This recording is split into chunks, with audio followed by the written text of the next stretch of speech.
Bonjour Daniel. Bonjour Eliana. Shavua Tov. Shavua Tov. Chodesh Tov. Puisque nous sommes le premier jour de Rosh Chodesh Iyar. Vous m'avez l'air bien piquante ce matin. Exactement, puisque ce matin je vais vous parler de la spécialité israélienne du sabra, du tsabar, qui est un cactus. Et la question en fait que je veux vous poser, et c'est surtout à la date d'aujourd'hui, savez-vous depuis quand on utilise ce terme pour désigner les Israéliens, donc ce cactus? Ah oui. Vous avez une idée? Le cactus ça existe, mais pour désigner les Israéliens, ça doit être on va dire pendant l'histoire du sionisme moderne, lorsque les Israéliens ont commencé à être israéliens. Exactement. Alors c'est la date justement d'aujourd'hui, c'est Rosh Chodesh Iyar. Nous sommes en 1931 et pour la première fois, un journaliste va employer ce terme. Il va écrire un article qui va devenir célèbre, qui s'appelle Anachnu Alé Atsabar. Nous sommes les feuilles de cactus. Les figues de barbarie. Et au départ, donc, il a bien utilisé le terme Alé Atsabar, donc les feuilles de cactus, mais plus tard, ça deviendra bien cette idée de figues de barbarie. Alors, qu'est-ce que c'est que cette histoire, C'est vraiment ça l'idée. D'abord, le journaliste qui a écrit ça, c'est un journaliste qui doit être cher à nos cœurs, nous les Français. Il s'appelle Uri Kaysari. Il était très très proche, il était très francophile. Il était pendant une période, donc il était né en 1901 à Tel Aviv et à Yafo plutôt, et pendant sa vie et sa carrière de journaliste, pendant 2 ans, il sera à Paris.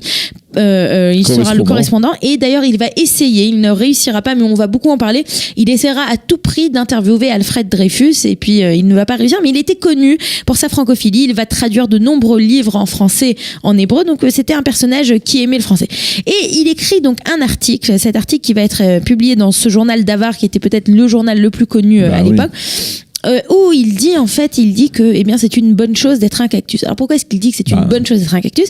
Puisque à l'époque, les Olim qui venaient des pays de l'époque, donc de Pologne, de Roumanie, d'Allemagne, c'était pour eux, ce n'était pas un compliment d'être un cactus. Ils appelaient les Israéliens qui étaient nés en Israël, donc cette première génération d'Israéliens à être nés en Israël, les fils de la deuxième alia, ils les appelaient tsabarim. Ils disaient vous êtes des cactus. Alors c'était un terme qui était un terme péjoratif. Cela signifiait que vous êtes malpoli, que vous êtes piquant, que vous n'êtes pas sympathique.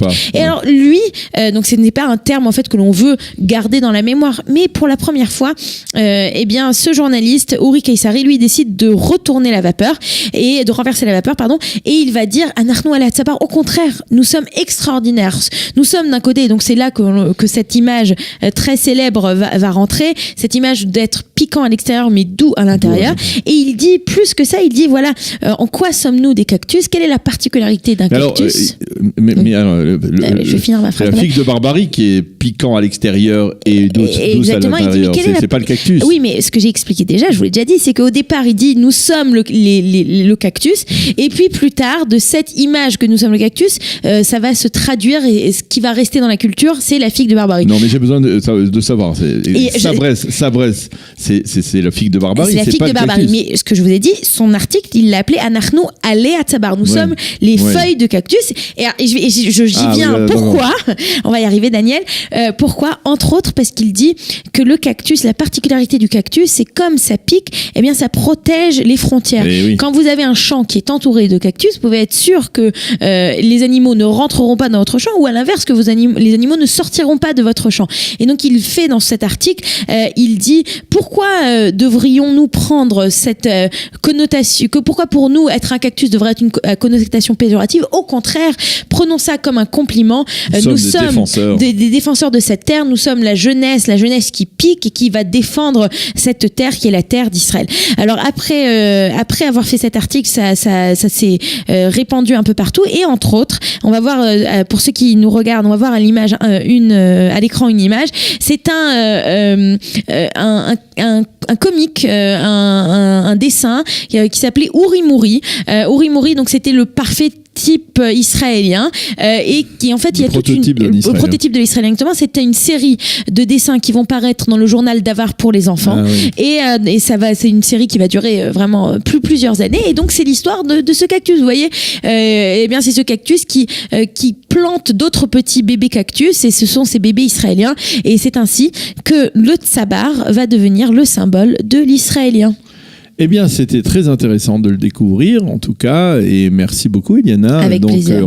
De commencer cette journée, cette semaine, on peut dire. Ce mois. Mais cette semaine qui va nous conduire jusqu'au Yom HaAtzmaut, au 71e anniversaire de l'indépendance d'État d'Israël, en parlant des cactus et donc des caractères des Israéliens en général. Et n'oubliez pas, Daniel, le monde entier est un cactus. Voilà. Merci. Bonne journée. Merci beaucoup, Iliana. Shalom, shalom. Vous aimez l'histoire juive ? Retrouvez Liana Gurfinkel dans Un jour notre histoire sur Studio Kalita, c'est tous les matins, pour découvrir ensemble les événements et les personnages qui ont fait notre histoire.